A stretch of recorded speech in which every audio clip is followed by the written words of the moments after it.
Welcome to the Nightly Rant. I'm Mike. And I'm Torya. This is the show where we talk about the awful things that have happened in our day, the awesome things that have happened in our day, and all the things in between. Thanks for listening, and we truly hope you enjoy.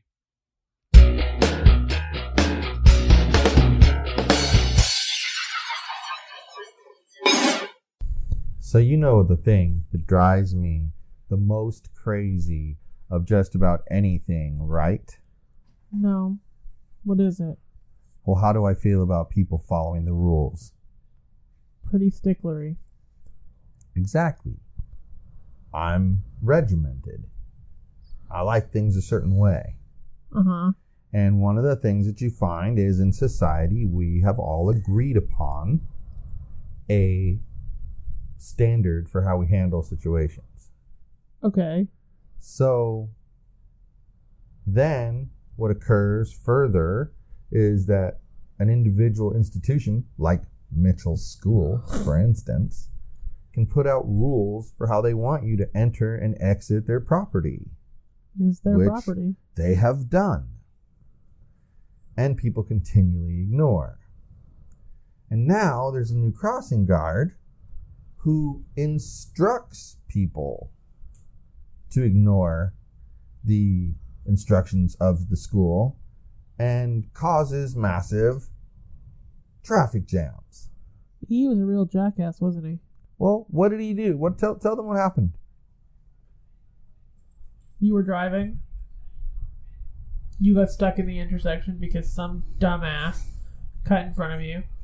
And dumbass and his crossing guard pounded on your window. Yeah, because And swore at you multiple times. I refused to pull out into traffic lane and cut in front of everybody like he wanted me to do and like he instructed me to do, but that the school doesn't want you to do. Right. And this is why, like, in front of Mitchell's school, it's really weird because there's like a crosswalk that goes from the main gate across to the cement platform where there's a sign for the school. And then there's little walkways at a 45-degree angle on either side of that sign. And there's a parking zone there, except not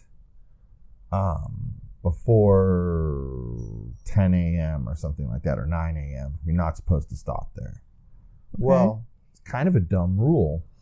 So, in keeping with the theme that, hey, people make up their own rules as they go, I made up my own rule and I would pull him over there.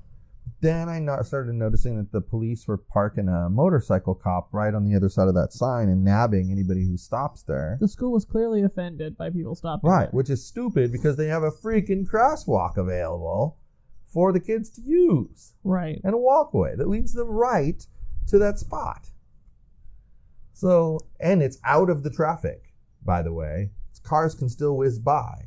It's not like the line to turn into the school in the first place that blocks an entire lane of traffic. Can you imagine what a cluster it would be if everybody dropped off their kid right there at that sign now? It would be worse than it is now. Well, yeah. I feel. It would be a massive problem. But if some people drop their kid off there, some people drop their kid off in the normal drop-off area, some people drop their kid off farther down, and some people drop their kid off at the park, there should be no problem at all. Right. And I called up his boss, basically, because I was steamed. And I didn't complain that he pounded on my window or do anything that would get him in trouble like that. No. What I did was I told the truth. The guy's instructing people to drive around the lane of traffic and cut other people off in exact defiance, in direct defiance to what the school says to do. Second. Steamed is what you describe that as? Yes. I think there are much stronger words that you would use to then describe that. Then you don't know me very well. Just so that everybody else knows. Then you don't know me very well. Steamed is pretty minor. That was steamed. Things. That was steamed. Ask Mitchell. You roll down your window and swear at people when you're only steamed? Yes, ask Mitchell. He will tell you. That was just basically steamed. That was not like overtly pissed or anything like that. So I called, and I could have told them the part about him pounding on the car, and I guarantee you that would have gotten him in trouble. Right.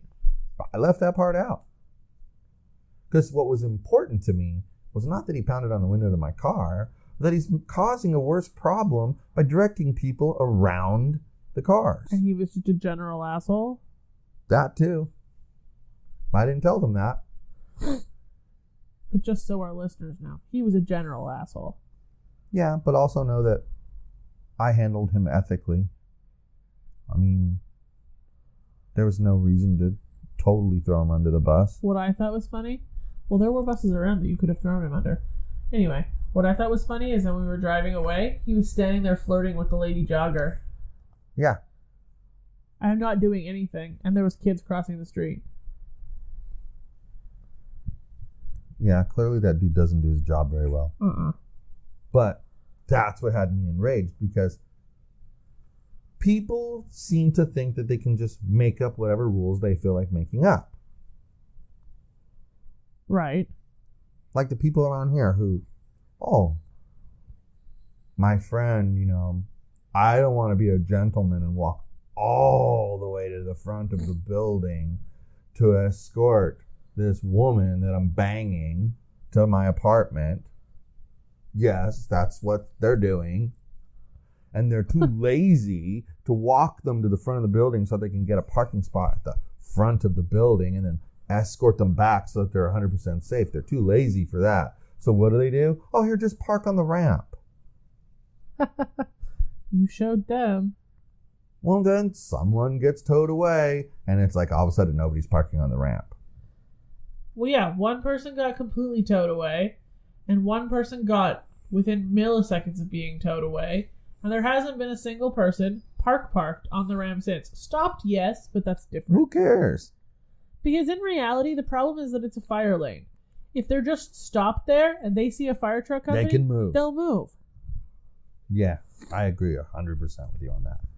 I just think that it's funny, though, that people want to set whatever rules they want to set for themselves. Well, and it doesn't matter what the real rules are. We should have named this podcast People Are Assholes, because the Nightly Rant just doesn't seem to fit anymore. Our theme is always how inconsiderate and selfish people are. It's done nightly, and we rant. About that how kind of selfish and sounds like inconsiderate people are. Nightly Rant to me. But you're right, I haven't had a good rant in a little while. Maybe you should. Maybe I should. Like right now. Rant away. Shall I? What are you going to rant about? Yuggy, boss man. Shall I? You and your stupid elephant. Anyway. What are you going to rant about? I'm going to rant about people who change the rules to their own liking. And go. Okay. Like the people who that play for Mitchell's soccer team who thought they could get away with just coming whenever they wanted to because they had the coach convinced that nobody else was going to be able to take their kid's place. Doesn't seem to be the truth, but okay. There's situations like that, and they just, my kid's so good that coach will never cut him, so I'm just going to do whatever the heck I want to do. Don't feel like going to practice today because it's at Servite? Then I won't go to practice. Right. Apparently that didn't work out too well. Bye. But still, that's an example of someone who they know what the rule is and they just change the rule for their own liking.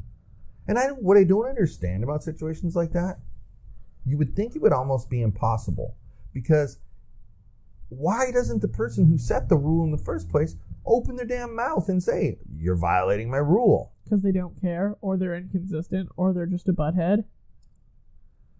But that's a problem then. Don't make a damn rule if you're not going to enforce the damn rule, or if you don't care about the damn rule, or you're going to be inconsistent about the damn rule, because then you set expectations and fail to meet them.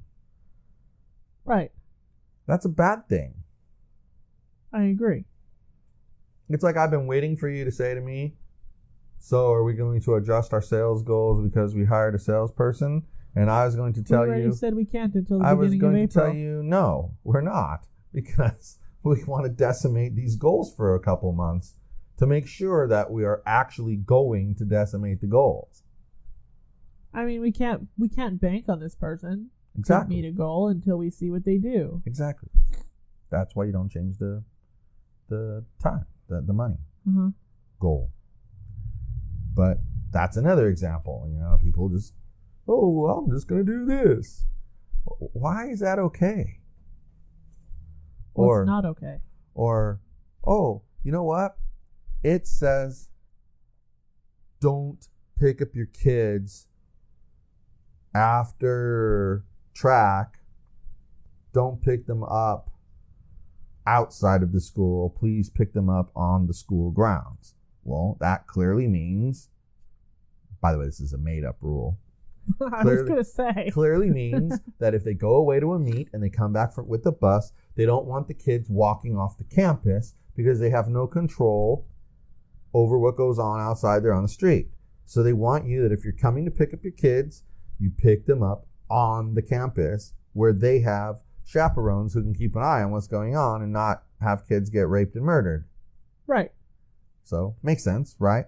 Well, it's also kind of like people who sign a lease saying that they agree and will adhere to these list of rules. And then don't. And then they're freaking smoking in the freaking house. And that's against the rules. No smoking of any kind. Nothing flame creating is allowed in the house. No cigarettes, no candles, no blow torches, no bazookas. Is that true? That's what their lease says. Nothing with flames.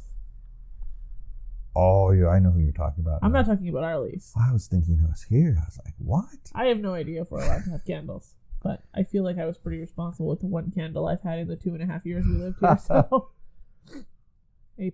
So true. So true. But I don't know. That's why I rant. Because these people do things that just make me angry. I don't think people even realize how infuriating and inconsiderate they are when they just know what the rule is and make up their own. Or when they make up a rule and then don't enforce it for everybody or anybody. Yes. Because it's a waste of time. Like I said, you start to set an expectation. It's like, why tell somebody, hey, I'm going to pay you $10,000 a month. And then when the first paycheck comes up, you give them $6,000 a month. Because you're expecting them to be like, oh, didn't pay me what I was supposed to get paid, but hey, this is pretty good. I'll take it. But nobody would do that. People would be like, see this number right here? $10,000. Pay up, jerk. Yeah. Yet, see this posted rule right here that says, no parking in the fire lane? That doesn't apply to me. That's the common theme that I see with people who want to change the rules. The rules just don't apply to them. Only when it's convenient do the rules apply to them. So only when it's going to benefit them, like the $10,000. Or that benefits them. Or someone parking in their parking spot. Right. Then they're hot and bothered. Uh-huh. But when they or their friends do it, no one else should be hot and bothered. Right. Because, hey, what else am I supposed to do? It's always the answer. It drives me bananas. Because reality is, you're supposed to use your brain and realize that you're overstepping your bounds by doing the things that you do. People don't use their brain. How can you expect that of people? Even the cat uses his brain. And he's kind of simple. I'm not positive the cat has a brain. But, like, being honest. It's... Unfortunately, lack of honesty tends to be treated with like a water under the bridge mentality. Once you figure out that someone has been dishonest with you, you either kind of let them know that you know, and then it's water under the bridge, or you just make it water under the bridge and you don't let them know. But one way or the other, we seem to be a type of species that when we grasp, oh, that was a lie, and here's how I know it was a lie. Once we understand it, we can let it go and move on. But only so many times. Speak for yourself. But only so many times. Okay? So here's the thing. You're right. The too many times could even be twice. So whose fault is it when a person knows, and they're a person in authority, knows that one of their subordinates pretty much worships the ground they walk on? Uh-huh. What do you call it when that person kind of imposes a edict on that subordinate? Like, you will not tell John that I gave you a raise. Manipulation. Okay. Abuse of but power. Whose fault is it then if the person being manipulated did what they were told to do? The person in the position of authority. Okay. It's like statutory rape. It is not the 14-year-old's fault, even if they initiated it. It's the adult's fault. Right. Because it's a position of authority thing. Right. And it's a you should have known better kind of thing. Right. It's always about the person in the position of authority. It is because they have more experience. They have more experience. Right. Okay, so in this particular situation that I'm alluding to, it is not that person's fault. And that's why I had a conversation with one and not the other. Because one of them is more open to having a discussion like that and admitting that he made mistakes. Uh-huh. The other one is less willing to have that conversation. And so for me, it comes down to, like I'm talking about, do I understand her situation and why she did what she did? Yeah. Do I also understand that she's not being honest? Yeah, I understand that. So I accept it and move on. Fair enough. Because it's not her fault. Someone manipulated her into that position and probably has her convinced. You know, you didn't know because I hadn't paid yet. Uh-huh. You know, that kind of thing. And that's just enough to be persuasive. Yeah, you know I get it. So I feel like in those situations, you have to look at that. Whose fault is it? You know, and if it's not about placing blame so much as it's understanding. You know, we teach people to listen to what their boss says or follow the chain of command, et cetera, et cetera, et cetera. And then we want to turn around, and this is why the problem persists. When a police officer does something stupid. Just yawn, it was okay. Because when a police officer does something stupid, because their supervisor told them to do so, what most police departments tend to do is make the police officer the scapegoat. Because society in general is a little thick-headed, and they want to make the officer the scapegoat. But the reality is, flip that around. The supervisor tells the officer to do something, and the officer stops and thinks about it and goes, that's wrong. I'm not doing that, and refuses to do it. Those very same people are going to say how insubordinate he is, and you do not question the superior's orders, blah, blah, blah, blah, blah. And do you not see how hypocritical that is and how contradictory it is? It's playing both sides. You always compare the police department to the military. Yes.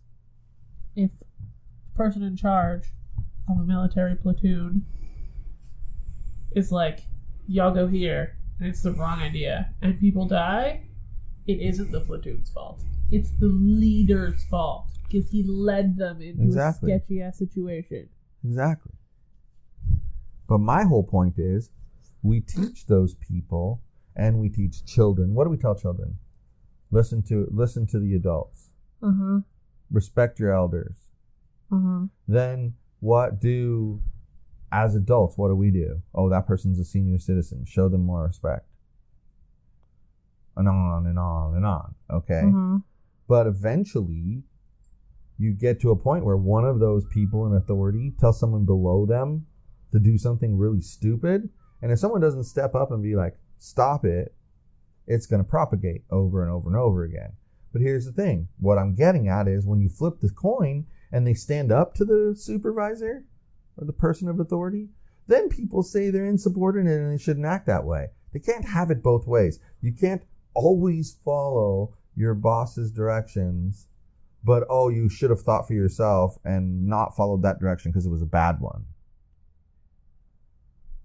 Right. That seems stupid. How can you say both of those things are true? That's like saying, well, 1 + 1 is 2, but 2 - 1 is 0. It's not possible. If it works left to right, then it has to work right to left. And it drives me crazy when people do that. Oh, I'm just going to dismiss that little fact right there. I'm not going to worry about that little fact. Apparently lots of things drive you crazy today. You got me started ranting. I don't think I got you started. I just encouraged you. I put the cat to sleep, though. He's always asleep. So I'm probably putting everyone else to sleep. But that's okay, because I got to rant today. Okay. And that's a good way to end a week. Ranting. Got like your a rant lunatic. out of the way. Now it's time to catch some Z's. Tell us something, though. What? What was the most fun thing out of this week? I destroyed myself at mini golf. Yeah, I would agree with you. I have a literal wound from miniature golfing that is swollen and bruised, and I iced it. She slipped. And I have a scab. Banged into a wall. The ankle that I twisted is completely fine. Yeah. Not even a twinge of ow. That's stupid. But this is awful. Yeah. It hurts a lot. That's really stupid. Anyway. All right, dudes. And dudettes? Yeah. For me, you know what I forgot to mention, though? I kind of liked going to the Getty today. I thought it was very pretty. It was interesting. It's a little bit much. There's like overwhelm. That first building we went into took more time than almost the entire LACMA. If art isn't something you're exceptionally passionate about, that museum is a little bit much. Yeah. That's what I liked about LACMA, LA County Museum of Art. They got this really cool like gas lamp display in the front that looks at different from different angles. And then they have like a small building to the left that has like some big exhibits. And then to the right, they have a cluster of small buildings that have like different types, like African art, South American art. And so you can kind of go, you know what? I don't really like that one. So just skip it. The only thing that I would have liked to add to going to the Getty was I would have liked to go in the gift shop. Yeah. I like to see the things. Not because I wanted to buy anything. No, I I hear you. The things. I hear you. We should have gone into it first because it was right there at the beginning. Yeah. Yeah, I hear you. We should have. Next You're time. absolutely right. No, you're right. Yeah, and maybe we can go with Ashley one time. She seems to like it. Yeah. Pick her up, then she can go for free without having to pay the parking fee. Yeah, exactly. Yeah. All right, well. Good night, everyone. Hasta la bye-bye.